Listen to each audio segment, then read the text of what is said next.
Good afternoon. Thanks very much for coming. As Mick said, I had visions of myself and 3 more people here talking whatsoever. There was a lord who lived in this town. Early classic ballads in the Irish song tradition. The title of my presentation this afternoon, comes from the first line of a ballad, or to be more correct, several of them.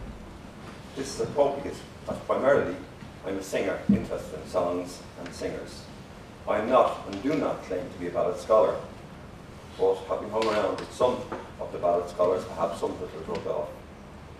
The fact that there are versions of these classic ballads that have been collected in Ireland is interesting, and leads to speculation as to how they may have arrived here. We know for a fact that Child did not come to Ireland and didn't correspond with anyone in Ireland. It's certain that some of them were carried back by toddy hawkers, migrant labourers who travelled to Scotland for potato picking. These are mainly from Donegal, but also from Mayo, and even as far south as Galway.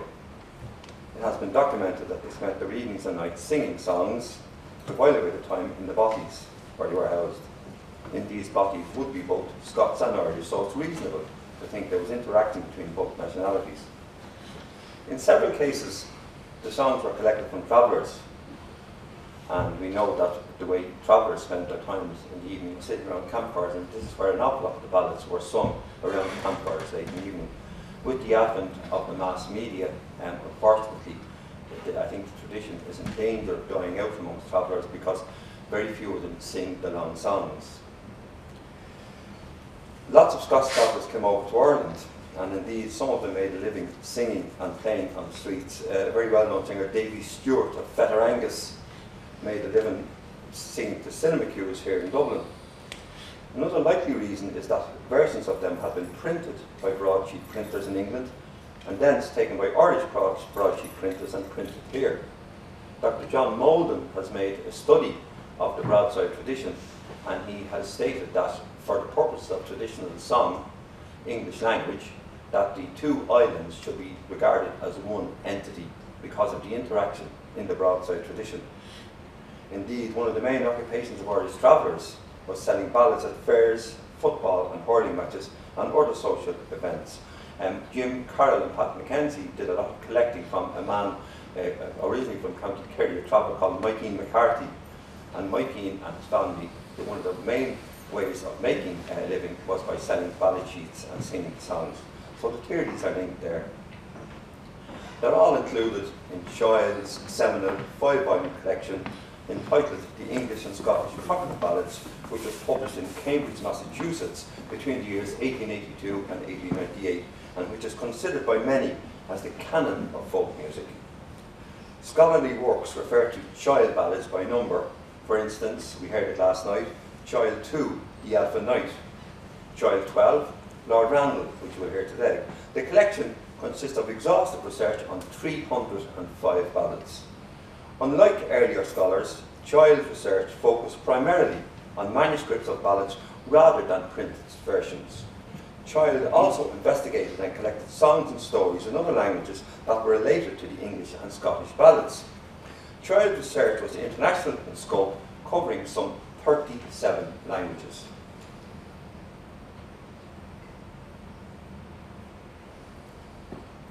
So who was Child?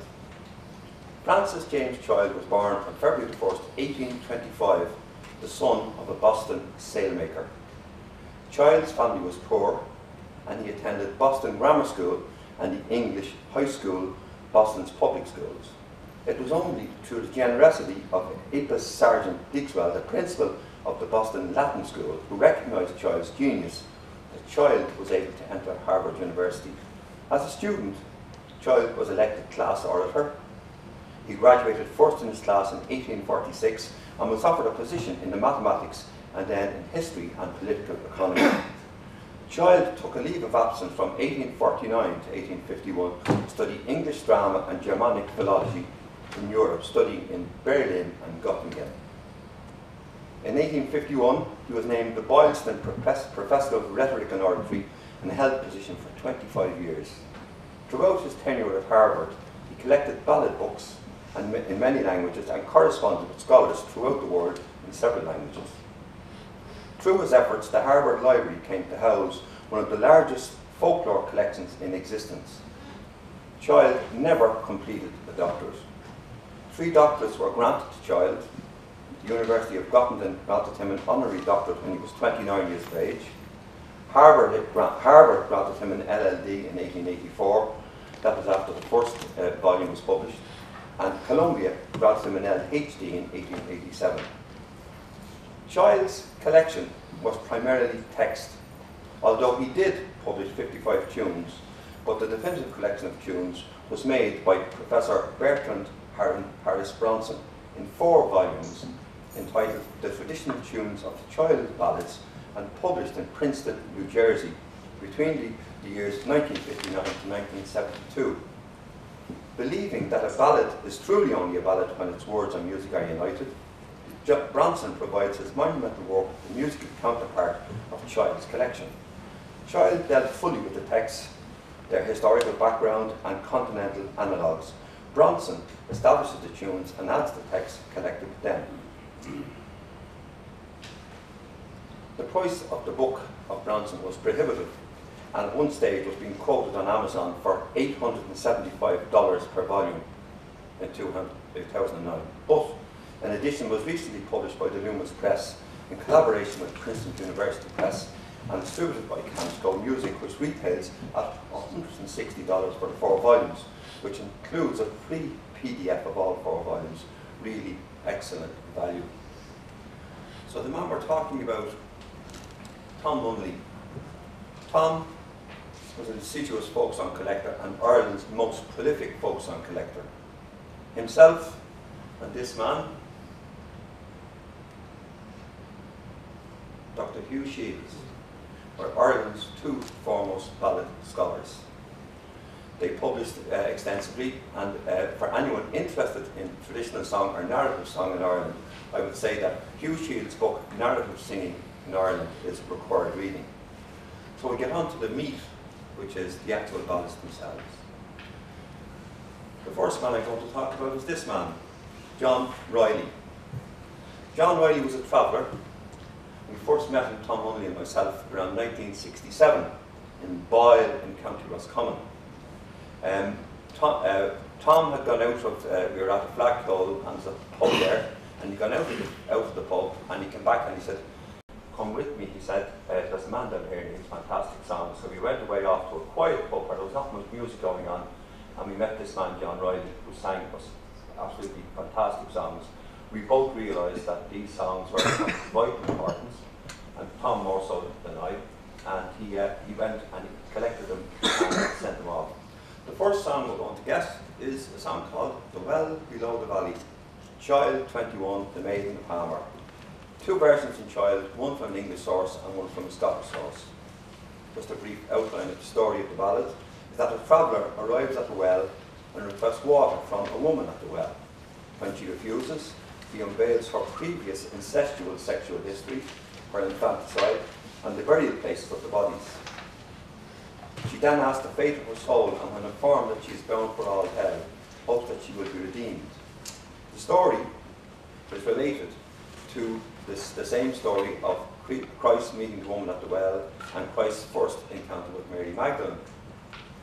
The English version in Child is from Percy's Relics of Ancient English Poetry, which was published in London in 1775, and the Scottish version was remembered and communicated to Charles Kirkpatrick Sharp by none other than Sir Walter Scott, and published in Sharp's ballad book in Edinburgh in 1823.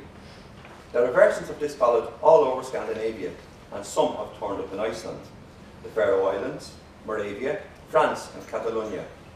Prior to this ballad being recorded by Tom Munley, it had never been collected orally in the British Isles. It is remarkable that it had surfaced in Boyle in County Roscommon a century and a half after Sharp had published a very fragmentary form of the ballad. As I said, interesting what Child said about the broadsheet tradition, because the travellers, as we said, they sold ballads and they sang them. Child said, and I quote, "The immense collection of broadside ballads doubtless contains some ballads which we should at once declare to possess the popular character, and yet, on the whole, they are a veritable dung heap, in which only after a great deal of sickening grubbing one finds a very moderate duel, end quote. Bronson published 2 versions, both tunes, both communicated to him by Tom Munley.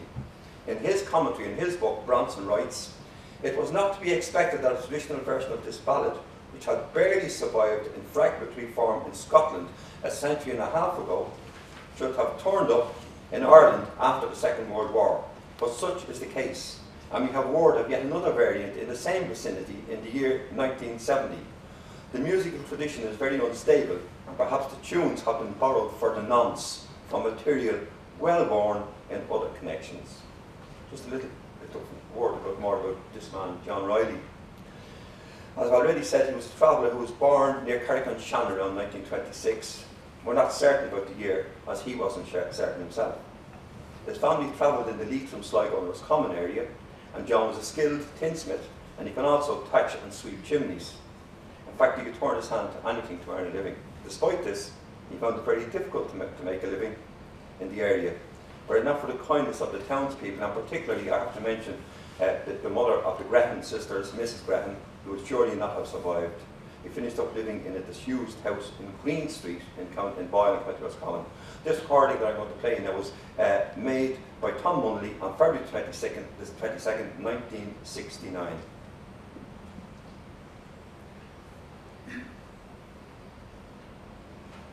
A gentleman, he was passing by. He asked a drink as he got riot well below the valley, oh, green rolled and lily, oh, right among the bushes, oh. My cup it is in overflow, and the right to stove by mail, falling at the well below the valley, oh, green rose and lily, oh, right among the bushes, oh. But as your true love was passing by, you'd fill a drink of tea, got dry at the well below the valley, oh, green grows and lily, oh, right among the bushes. Verses in blue, he sung at a different date. But as you're a man's in noble fame, you'll tell to me the father read him at the well below the valley, oh, green grows and lily, oh, right among the bushes, oh. So I've been come by your Uncle Dan at the well below the valley, oh, green grows and lily, oh, right among the bushes, oh. Another one by your bread, Sir John at the well below the valley, oh, green grows and lily, oh, right among the bushes, oh. But as you're a man of noble steam, you'll tell to me what will happen, my friend, at the well below the valley, oh, green grows and lily, oh, right among the bushes, oh. You'll be self-in here, ringing a bell at the well below the valley, oh, green grows and lily, oh, right among the bushes, oh.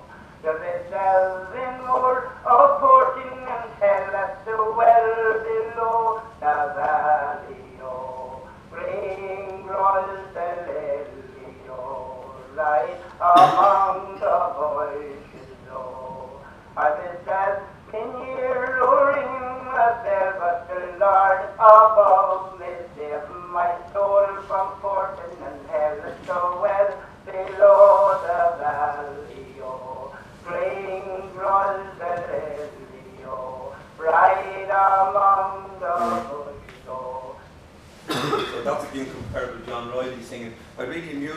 it doesn't bother the older singers if the line is longer than it and doesn't scan, they'll make it scan. Going to move on to the next ballad, which is a song called False Lover John. And we look at a man, Corny MacDade. False Lover John, Child 4, Lady Isabel and the Elf Knight. Child published 6 versions, 4 from Scottish sources, 2 from English sources.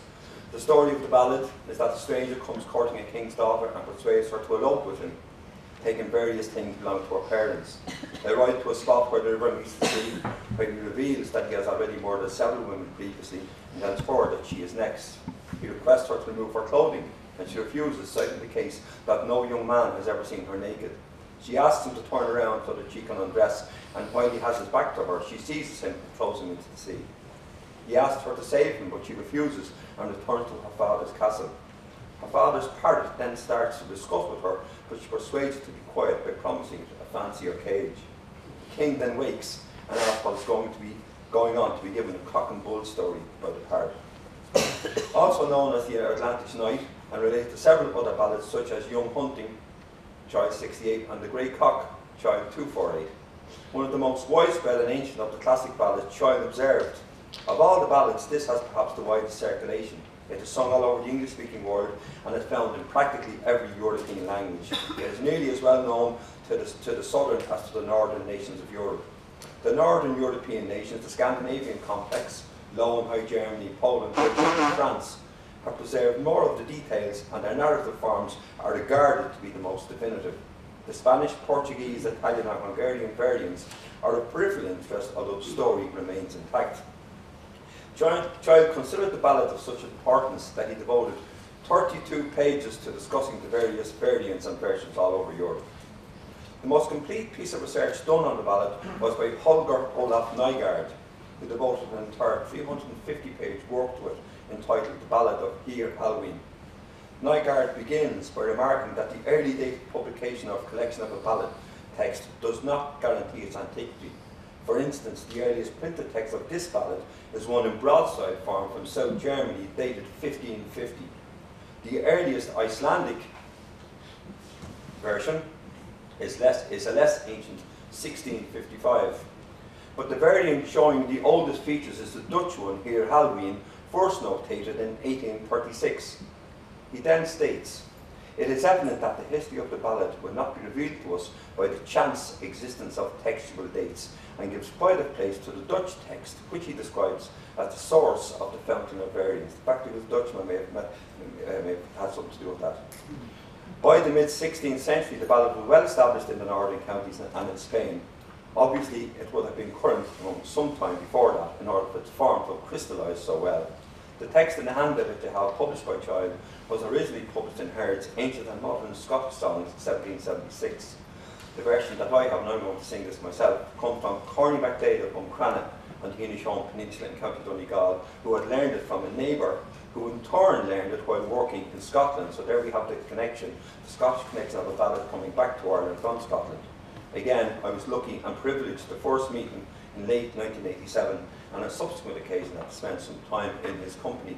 And the 2 photographs there, the particular pub, the Brass Rail, was where an awful lot of the singing went on. I'll just use this microphone, it's okay rather than going to that one.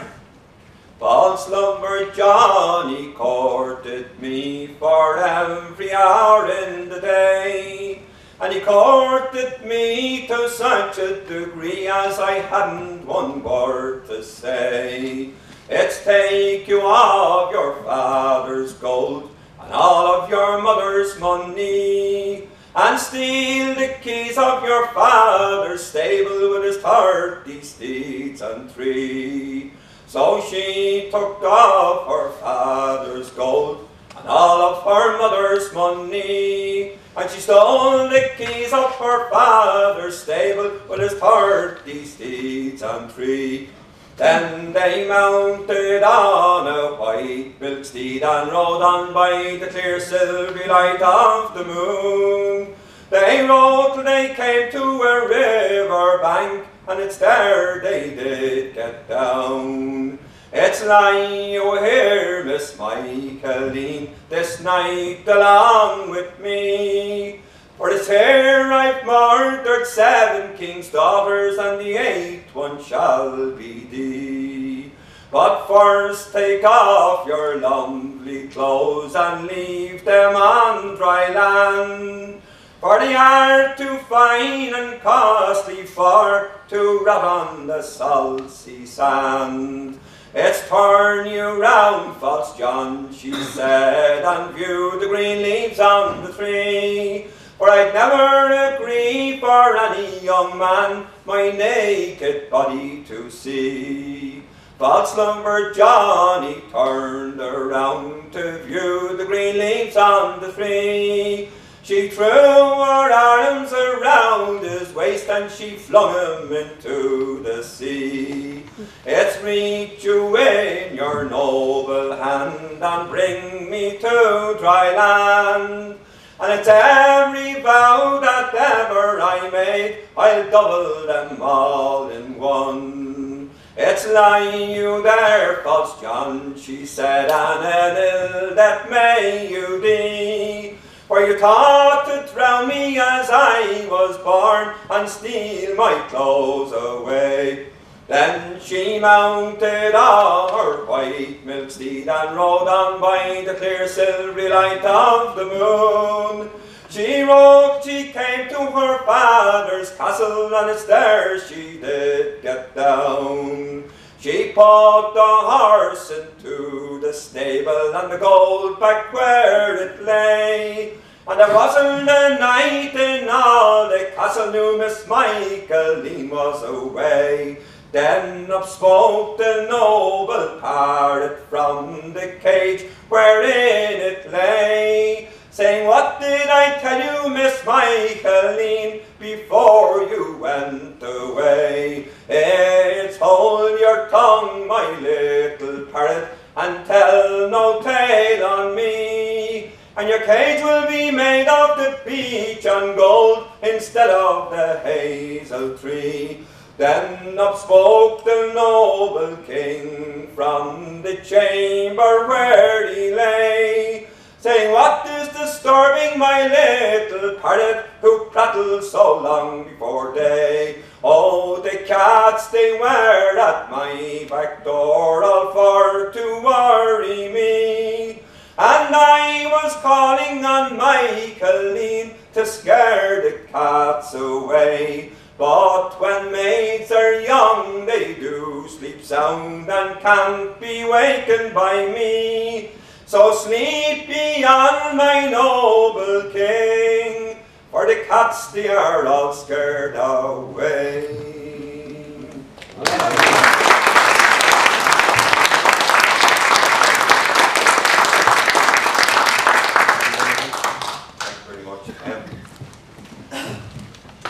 Tom Lenihan, Lord Levitt, a version of Child 75, Lord Lovell.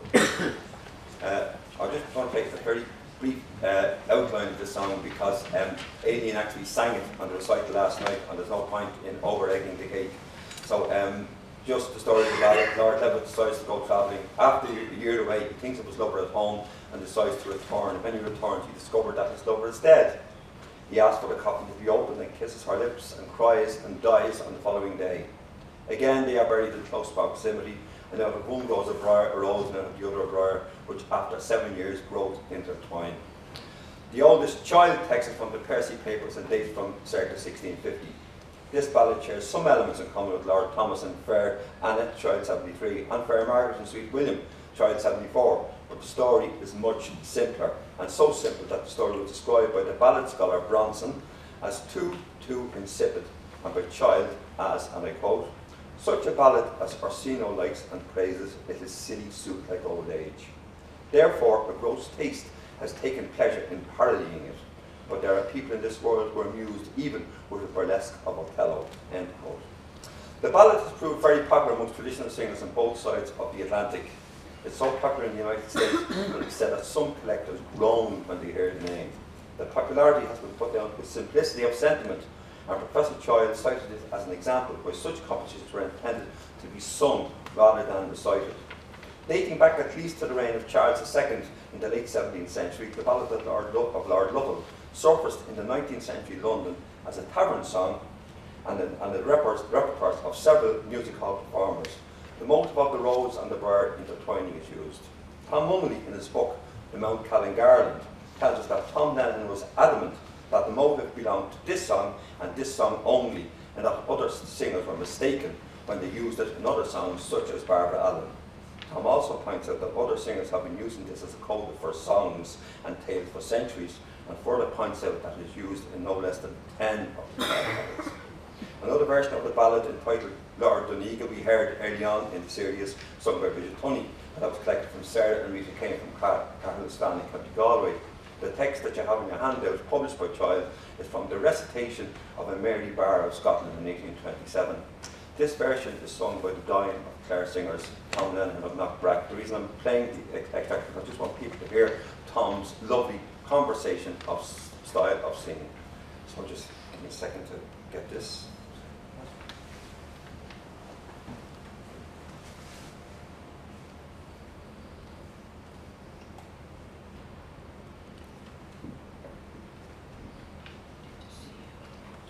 Just give you a couple of verses of Tom Lennon singing. Was the Lord who lived in this place. Oh, sorry about that. That's John Willie again. Lord of I renown.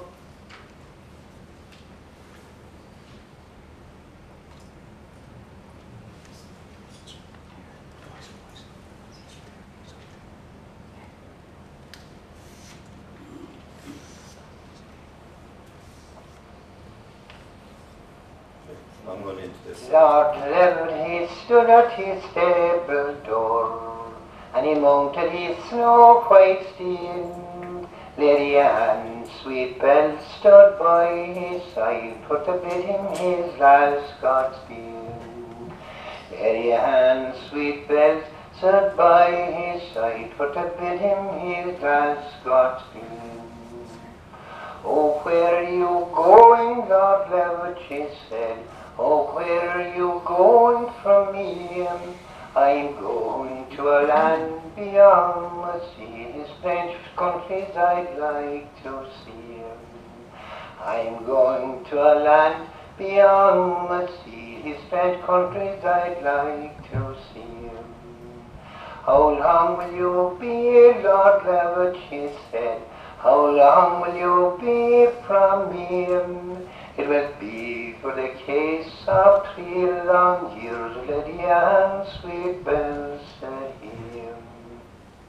Right, so that's Tom's version of Lord Levitt. We heard Aileen sing a version from Nora Cleary, and I'd like to suggest that Nora Cleary actually would have got her version from Tom Lennon, as far as I'm aware she did, and the tune is interesting. And the other thing that's interesting about the song is that this device of using the last line as chorus, as a refrain, it's used quite a lot in balladry, and the device is purely to sort of to interest people in the song and to involve them in the song. So therefore, when you're singing the last line, you're listening to it much more intently. And this is used in several ballads. You'll see another one coming up later on, and when Luke comes up to sing. So next one I spoke about just recently, and Fair Margaret and Sweet William. Child 74, and again this was a song collected this time by a couple called Jim Carlton and Pat Kennedy. Child 74, 3 versions, all from English sources. The Ballad of Fair Margaret and Sweet William was first quoted in part in the Beaumont and Fletcher play The Night of the Burning Pestle in 1611, the first full text being a broadside or stall copy published in Percy's Relics of Ancient English Poetry. While it has been found in oral tradition in England and Scotland, it seems to have survived best amongst the singers in the United States. Evelyn Ramsey and Almeida Riddle from Appalachia being 2 of the sound recordings published. The only other version of this ballad to have turned up in Ireland was in the Percy manuscripts and had been written down and was mother by the Dean of Derry. She had learned it in childhood, and he communicated to Percy in 1776. But can this be called an Irish version, as it had been carried into Ireland by the mother of the Dean of Derry from England? A subject for discussion. When is verse an Irish version? The text in your handouts was published by Child, was taken from Percy's Relics of Ancient English Poetry.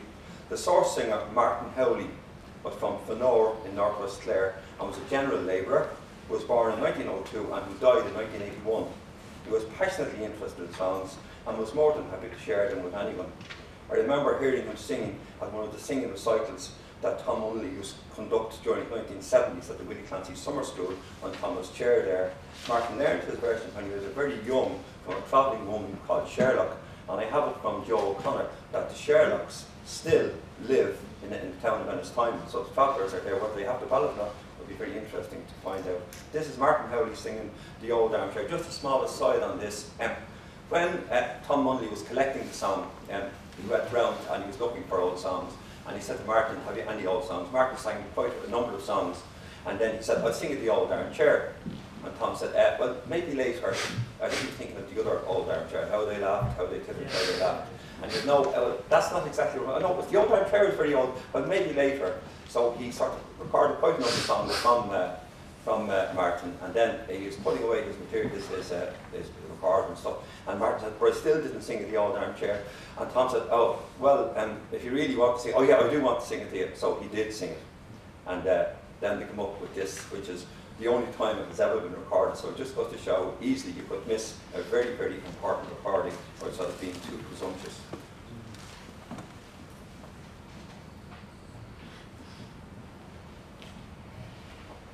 Night William was sitting on his old armchair. Lady Margaret was sitting on his knee. My father, she said, would think it a disgrace for to have me get married unto thee. If that be the way, Lady Margaret, he said, if that be the way, said he, for in 3 weeks' time 'till be all to an end, and my brave royal wedding you shall see. Lady Margaret was sitting on her top room window, and she combing down her yellow long hair. Oh, would she spy but Night William and his newly wedded wife, and they're going for to take the fresh air. Then she threw away her ivory combs and tied up her yellow long hair.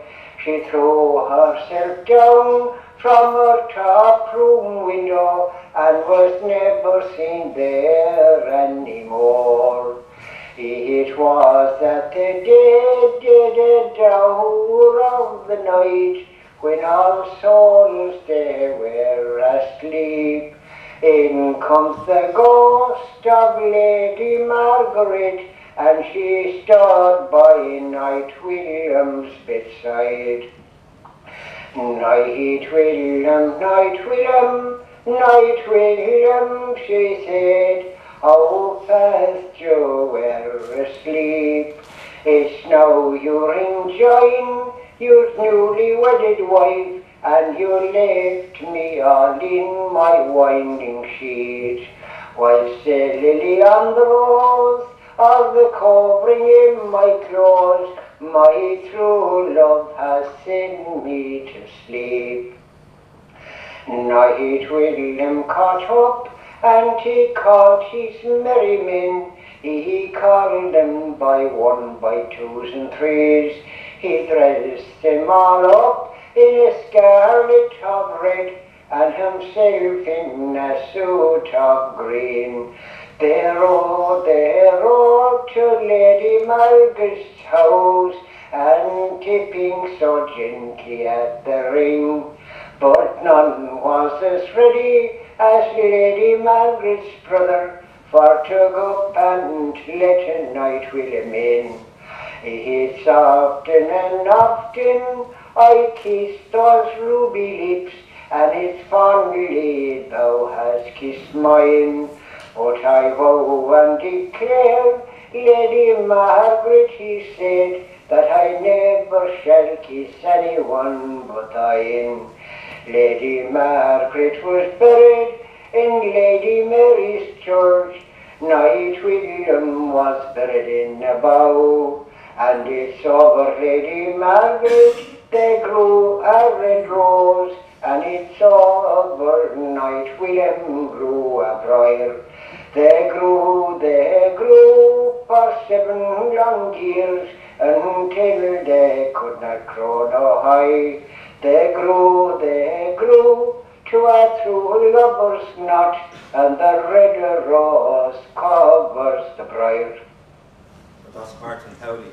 I'm going to go on to another live singer, I would say a live one, and this is a version of Prince Robert, Child 87, Lord of Orr and Mary Flynn, and I'm going to ask Ian O'Lynshig to come up and sing this for us just for a second. Ian, the ballad had disappeared completely from the oral tradition for more than a century, and it was noted from the singing of Jim Kelly.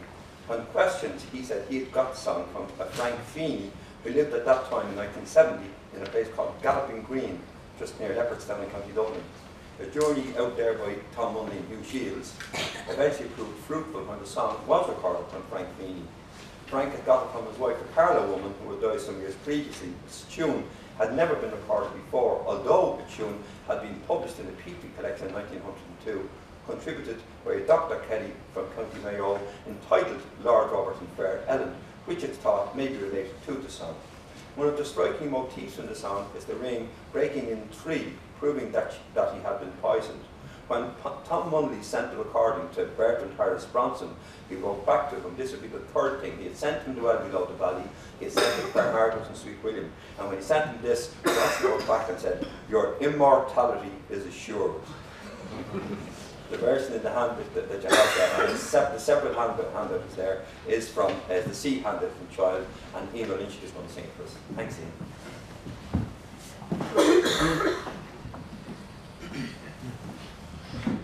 Well, Lord of Orr and Mary Flynn, they were both children young. They were scarcely 14 years of age when love between them sprung.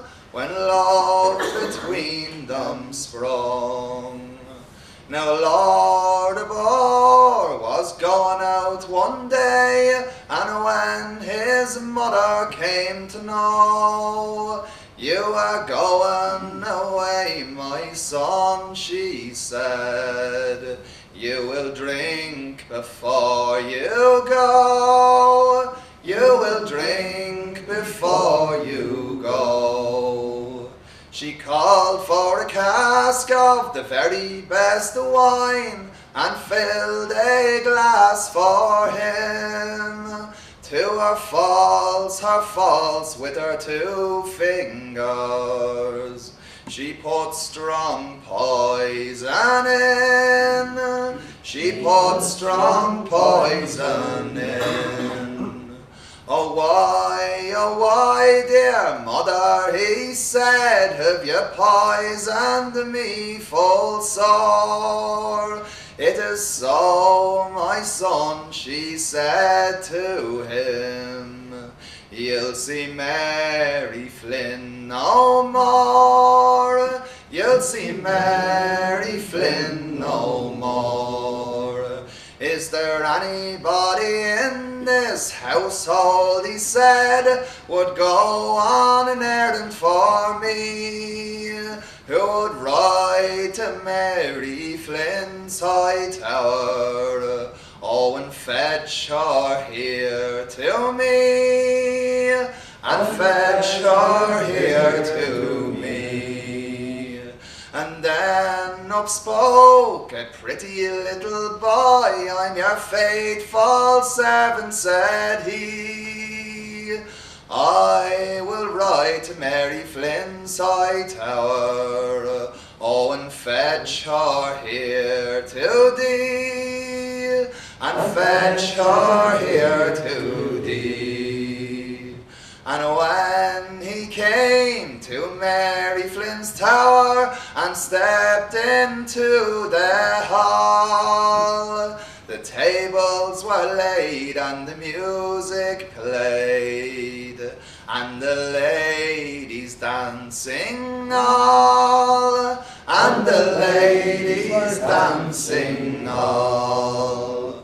What brought you here, my pretty little boy? What brought you here to me? Has my grandmother set a place for you, nor yet invited thee, nor yet invited thee? Your grandmother set no place for me, nor invited me, he said. It was then that Mary Flynn came to know, oh, that Lord Abor was dead, that Lord Abor was dead. Come saddle for me the swiftest steed, come saddle for me the bay, so I may ride to my true love's side without the least delay, without the least delay. And when she came to Lord Abor's tower and stepped into their hall, the tables were laid and the sheets were spread, and the torches burning all, and the torches burning all. What brought you here, Mary Flynn, she said, what brought you here to me? Oh, the ring that's on his little finger, I came to crave of thee, I came to crave of thee. No ring, Mary Flynn, she said, no ring have I for thee, for the pain of death, it came so quick, it split the ring in three, oh, it split the ring in three. She laid her feet down by his feet, her side down by his side. She lay her feet down by his feet, and then Mary Flynn she died, and Mary Flynn she died.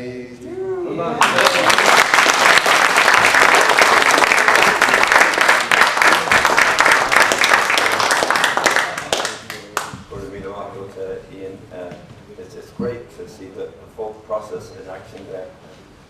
Those of us singers will know, because all of us who learn songs, we internalise them, and at various points you change a word here, a little word there, and suddenly it becomes, you inhabit the song, as the late Frank Hart used to say. Moving on, back to the singer we first heard, John Riley from Boyle, and a fantastic ballad, Lord Baker, called Young Beacon in Child, recorded by Christy Moore, and I think I heard Sinead O'Connor sing a version of it as well.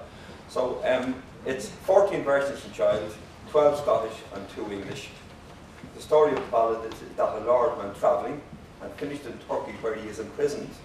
The daughter of the Turkish lord falls in love with him and sets him free. They vowed that they'll wait for each other for 14 years. After 7 years, the Turkish lady decides to go and seek him, and arrives at his palace just as he's getting married to someone else. She tells the doorkeeper to tell him she is there, and requests a slice of his wedding cake. When the Lord discovers this, he revokes his wedding vow and sends his new wife back to her parents. The song is indeed a very old one, and Tom Munnelly has written, and I quote, "According to the Icelandic Sturlunga saga, one Thorgil Skardi was visiting Hratnagal in 1258. His host offered him a choice of their versions, ballad dancing or saga reading. He chose the latter when he heard that the saga of Thomas a Becket was available." End quote. The survival of this ballad related to a legend attached to the father of Thomas, Gilbert Beckett, one of the most popular in the English-speaking world, is due in no small measure to the broadside tradition. Child gives some credence to the theory that the legend of young Beacon may have been affected by the story connected with Gilbert Beckett. The legend is found in a poetical narrative in a manuscript published circa around 1300, not more than a century after the death of Thomas Beckett. The text of the ballad in the handout and published in Child was taken down from a recitation again of Mrs. Brown, who was born in 1747 and who had learned her ballads before she was 12 years of age. It was first published in Jemis's Popular Ballads in 1783, and again recorded by Tom Hundley in 1969 in Boyle in County Roscommon. John Riley singing Lord Baker.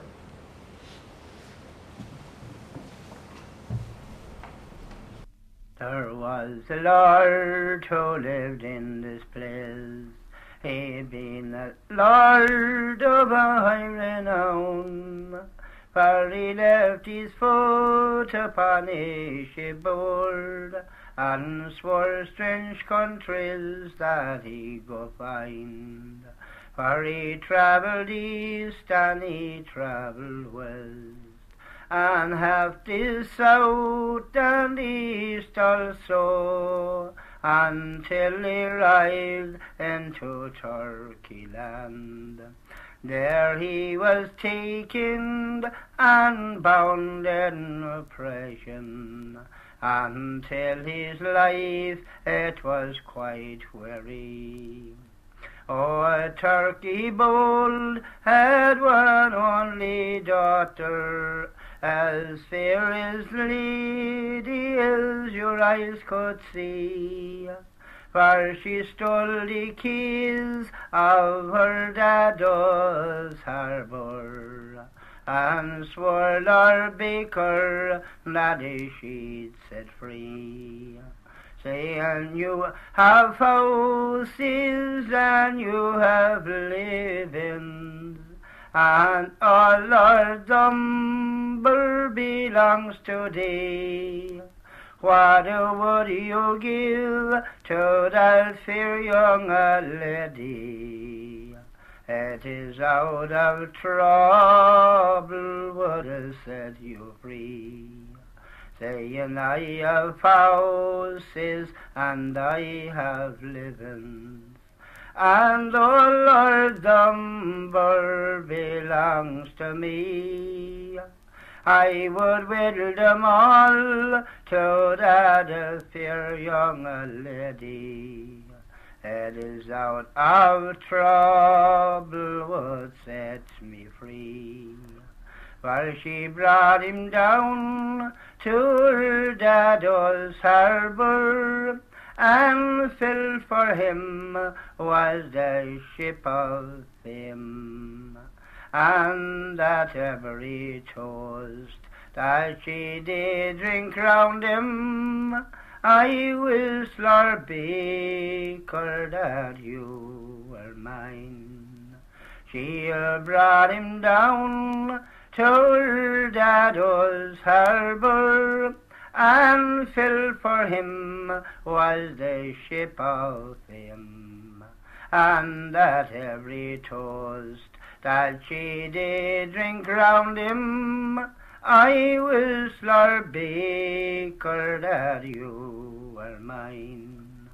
For they made a bow, and for 7 years, and 7 more for to keep it strong, saying, if you don't wed what no other fair maid, I'm sure I'll wed what no other man.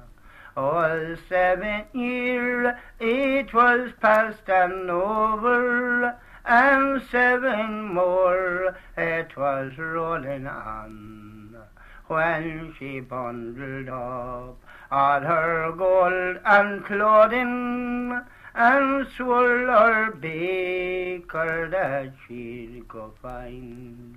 For she travelled east and she travelled west, until she came to the palace of him, Who is that, who's that?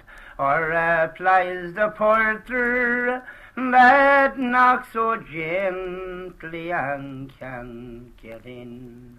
Is this Lord Baker's palace, replies the lady, or is his lordship himself a wedding?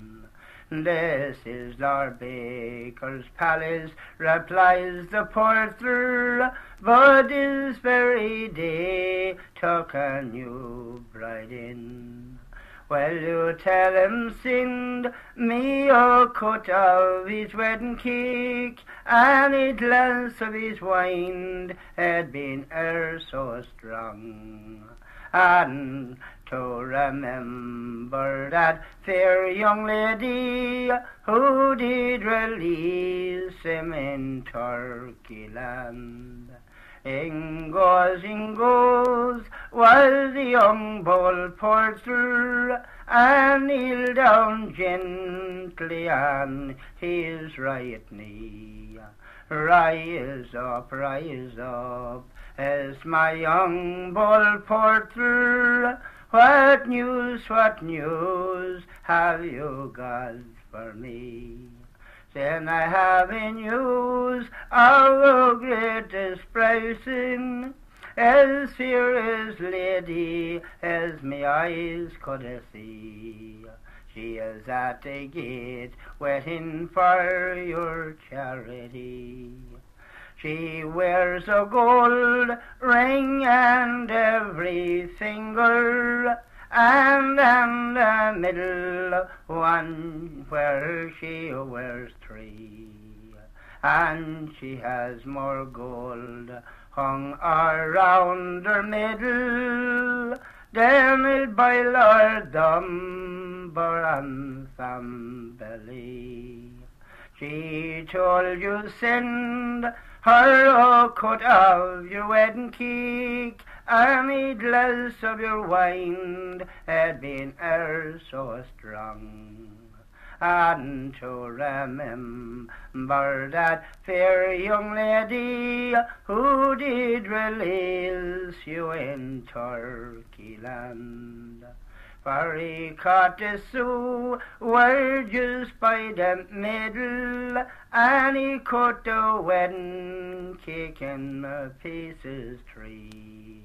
Down comes, was the young bride's mother. Oh, what will I do for my daughter dear? I own your daughter is none discover, and on the better is she to me. Your daughter came with one pike of gold, I'll revert her home, love with 33. John Riley singing Lord Baker. Just the last verse, just that means that the marriage has not been consummated, and therefore he's sending her back, and that's okay. Just to move on quickly.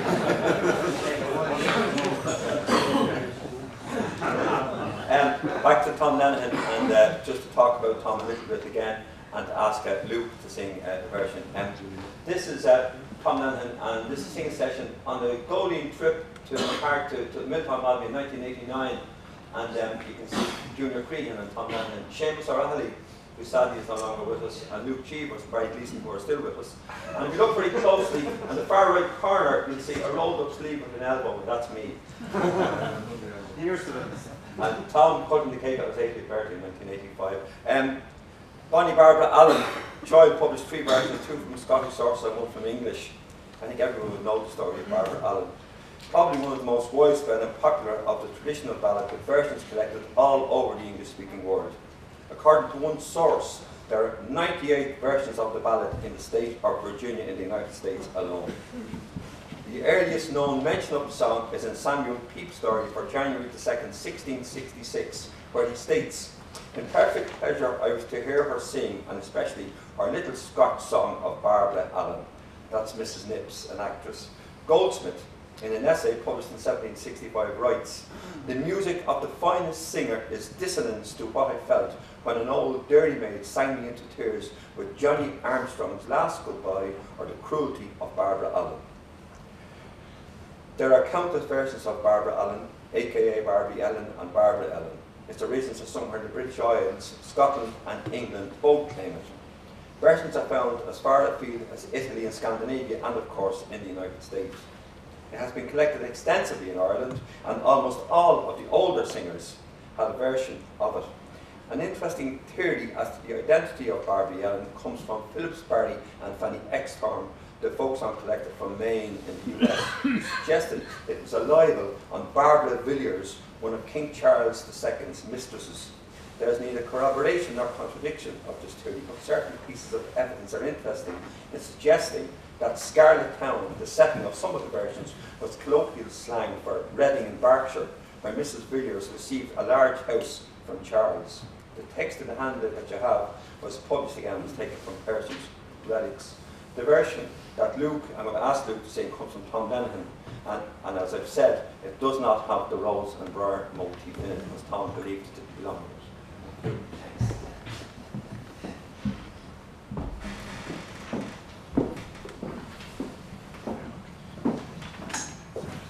Just take a drop of Vishka, please.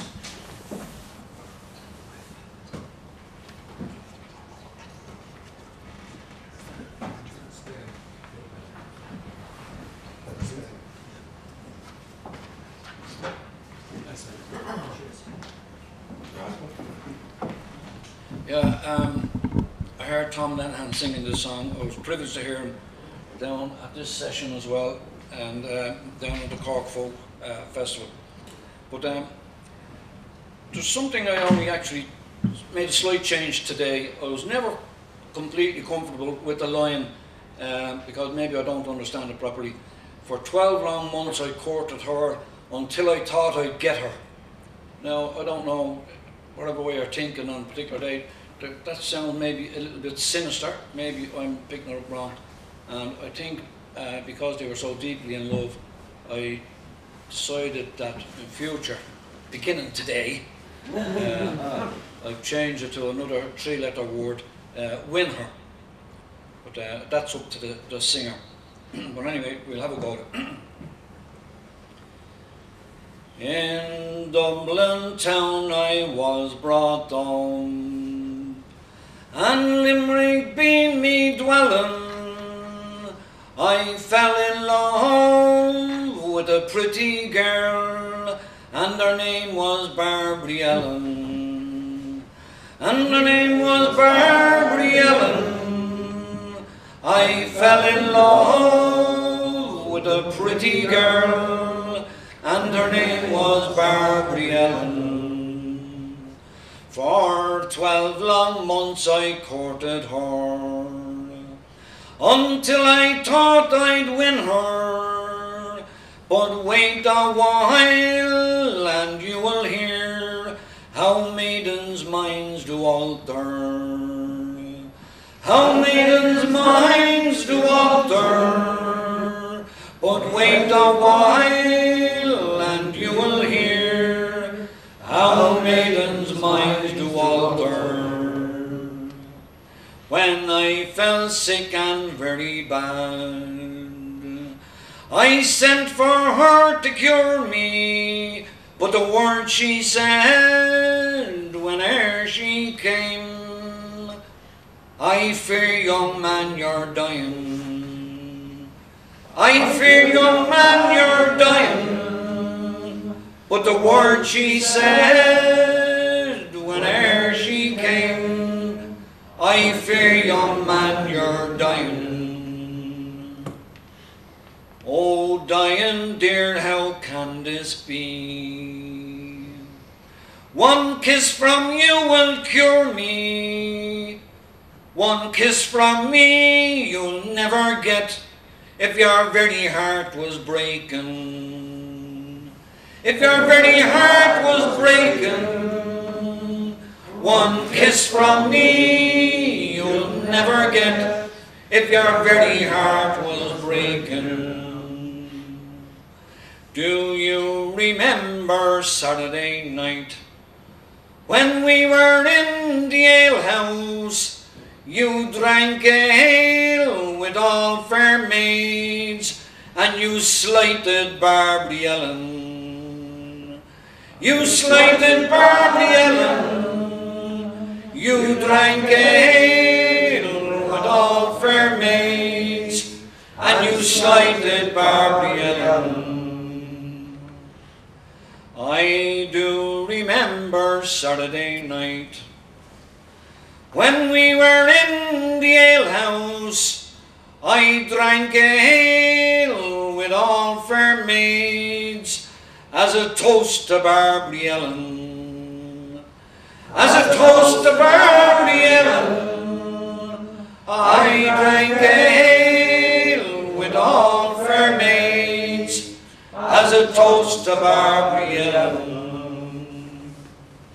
As she was on her father's lawn, she saw his corpse coming. Lay down, me true love's corpse, until I gaze upon him. Until I gaze upon him. Lay down, me true love's corpse, until I gaze upon him. But the more she gazed, the more she sobbed, and the more that she scorned at him, until all her friends cried out in shame, hard-hearted Barbary Ellen, hard-hearted Barbary Ellen, until all her friends cried out in shame, hard-hearted Barbary Ellen. Oh, mother dear, lay down my grave, dig it long and narrow. A young man died for me last night, I'll die for him tomorrow. I'll die for him tomorrow. A young man died for me last night, I'll die for him tomorrow. Well, now this couple are dead and gone. They're in one grave together. One of them died for pure true love, and the other in grief and sorrow. And the other in grief and sorrow. One of them died for pure true love, and the other in grief and sorrow. Thank you.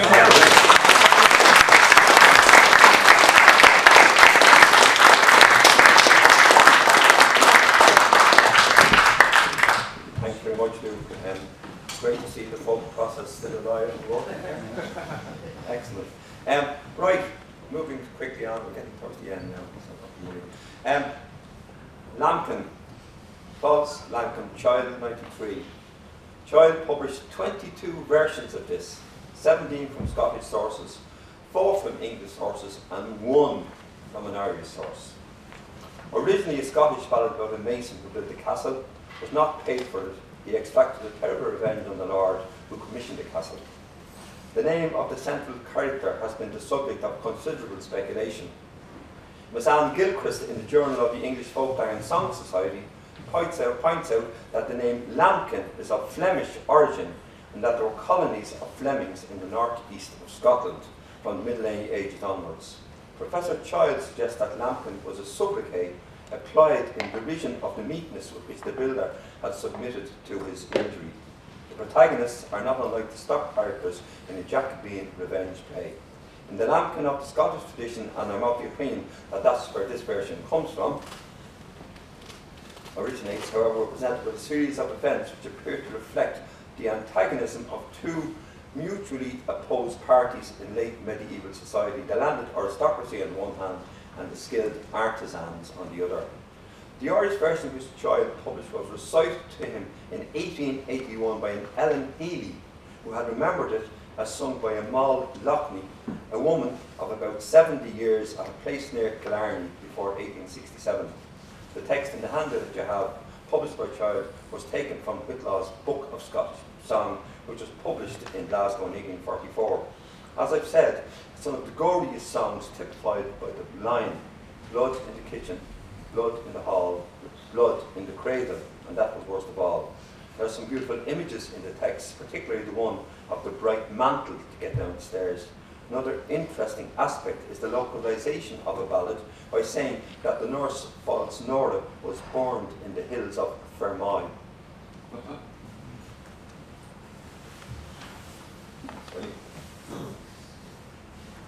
So just hold it a second. This recording is particularly interesting. This was made by Tom Munley in a bow tent just outside Coote Hall in County Roscommon. You'll hear lots of stuff going on. There's a dog in it and there are children in it. It's recorded from a traveller called John Riley Jr., who is a nephew of the other John Riley. And the man is trying to sing the ballad with a lot of distractions, shall we say.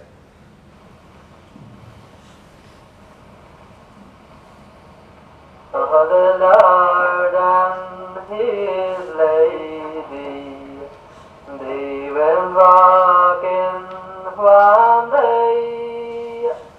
Says the Lord to His Lady, those words He did say. Beware of false flankum, artisan of his men. Beware of false Nora and his own played harlot.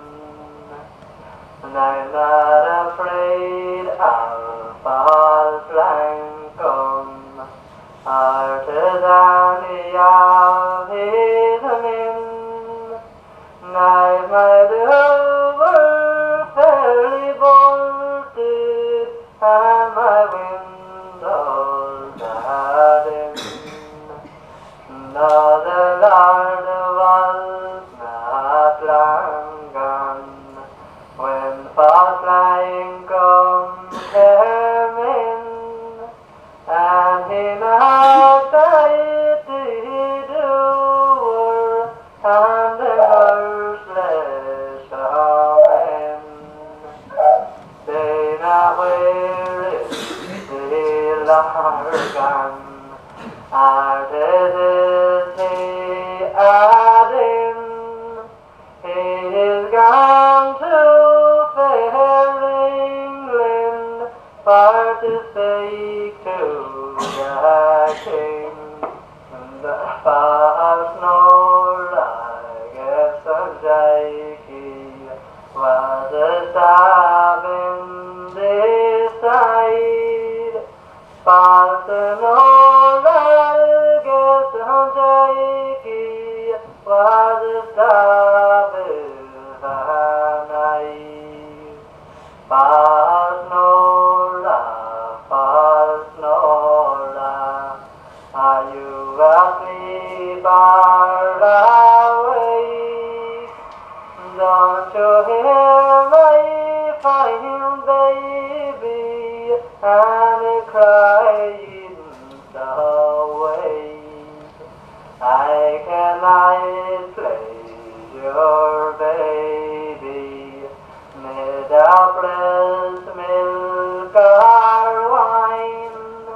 I will beg you, my lady, would you not live a while? It is how could I get down there, this dark dreary night, without a fire before me, or a candle to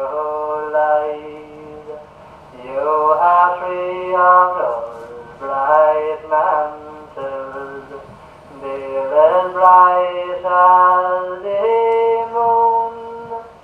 You put one in all around you, you will get down here soon. She put one in all around her. She came tripping downstairs into False Lane comes Aileen, this lady appeared. False Lane come, will you spare me 1 hour? And I'll give you as much money, oh, that lies in my power. If you give me as much money that my horses could not draw, that will not keep my bright sword from your white naked jaw. False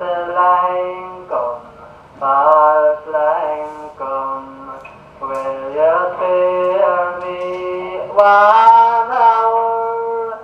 And I'll give you my daughter Bessie, she's a flock of the flower.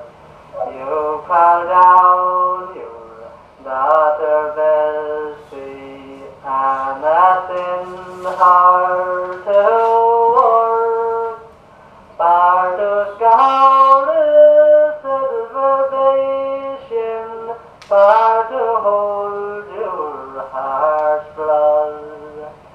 Daughter Bessie, keep yourself locked up high, 'cause your dad, oh, he will come here when he's late now by and by. Oh, False Lane come was not long gone, was a right from this place, when the Lord he came here, and the place in disgrace. There was blood in the kitchen, there was blood in the hall, there was blood in the cradle, it was first in all. There was blood in the kitchen, there was blood in the hall, and the young Queen of England lying dead by the wall. Daughter Bessie, it is who was that in False Lane come, he was here 20 years in. False Lane come was hung in, was a scaffold so high, and in her she was boiling in the middle of her fire.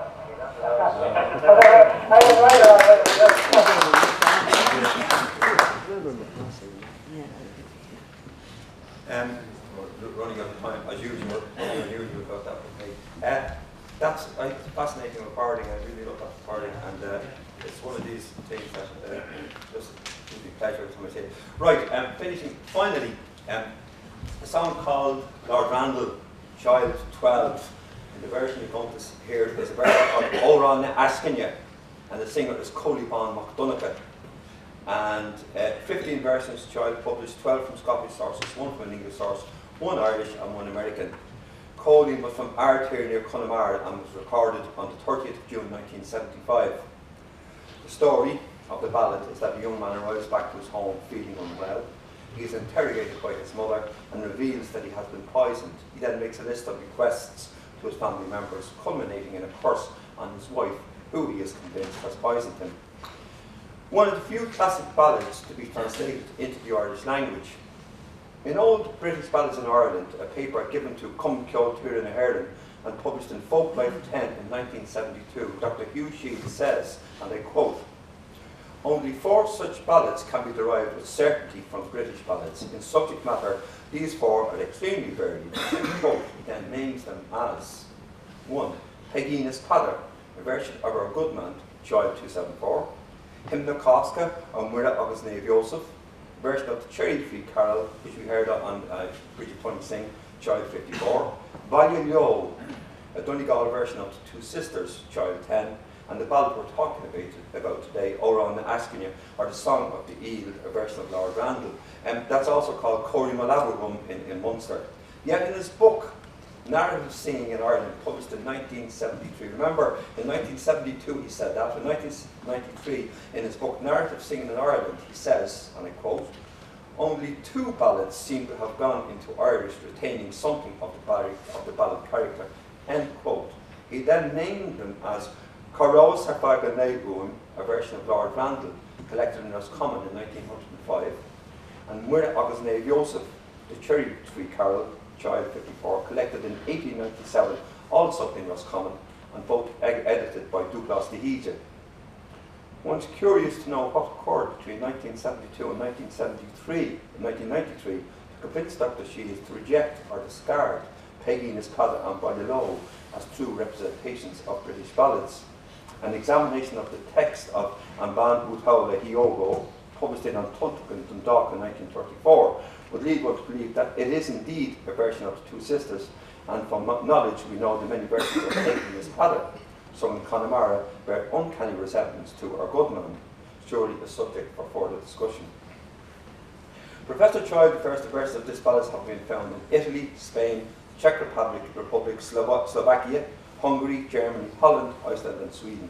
He notes that an Italian version was printed on a broadside in Verona in 1629 and that the ballad is still frequently encountered there. The American folk song collector again, Phillips Barry, held it to be the most purely popular traditional song in the United States. Anne Gilchrist, again writing in the Journal of the English Folk Dance and Song Society, suggests a possible connection between the ballad and Ranulph, or Randall III, the 6th Earl of Chester, who died in 1232 and was succeeded by his nephew John, whose wife, according to legend, attempted to poison her husband. When encountered in England and Wales, it is usually in urban areas and most often in the Henry My Son forms. Urban children in particular find a rich vein for parody, and we will sing Henry My Son at the end of it. The text in the handout, published by Child, was taken from a manuscript loaned to him by William MacMath of Edinburgh and dated in 1710. The singer, Colibán MacDonagh, died in 1976, soon after the recording was made, and was a brother of Darabán MacDonagh, who would be very well known to people there.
That's a translation there, just for anyone, just briefly, just quickly, the important ones there, the requests obviously, and heaven to be closed and hell is her surroundings. So that's very graphic.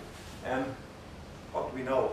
Frank Hart, you sing the song Henry My Son. I'm going to ask Niamh and Luke and Ian and Tim to come up and give me a hand to sing Henry My Son. I don't sing that. You can come up and sing the chorus, can't you? Oh yeah. So just to say thanks to Michael and Reid and those for having me, and I hope you enjoyed it. I hope I communicated to you that I find these ballads fascinating. I just love reading about them and sort of deeply involved in them, and more so now. So thanks again to Michael for asking me to do it. And just finished with us singing Where Have You Been All Day, Henry My Son, which I did hear as a child. Okay? Who?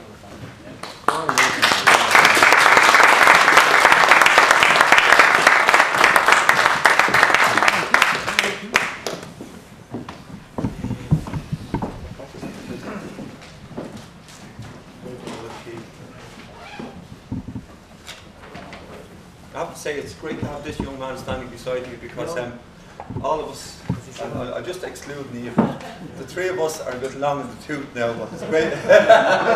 It's great to have a young person taking up these ballads and singing them, and I think it's so important. Which way the key? Where have you been all day, Henry, my son? Where have you been all day, my beloved one? Away in the meadow, away in the meadow, make my bed, I've a pain in me head, and I want to lie down. What did you have to eat, Henry, my son? What did you have to eat, my beloved one? Pies and beans, make my bed, I've a pain in me head, and I want to lie down. What colour were them beans, Henry, me son? What colour were them beans, my beloved one? Green and yellow, make my bed, I've a pain in me head, and I want to lie down. And what will you leave your mother, Henry, me son? What will you leave your mother, my beloved one? A woolen blanket, a woolen blanket. Make my bed, I've a pain in me head, and I want to lie down. And what will you leave your father, Henry, me son? What will you leave your father, my beloved one? A watch and chain, a watch and chain. Make my bed, I've a pain in me head, and I want to lie down. And what will you leave your brother, Henry, me son? What will you leave your brother, my beloved one? A blue suet, a blue suet. Make my bed, I've a pain in me head, and I want to lie down. And what will you leave your children, Henry, me son? What will you leave your children, my beloved one? The keys of heaven, the keys of heaven. Make my bed, I've a pain in me head, and I want to lie down. And what will you leave your sweetheart, Henry, me son? What will you leave your sweetheart, my beloved one? A rope to hang her, a rope to hang her. Make my bed, I've a pain in me head, and I want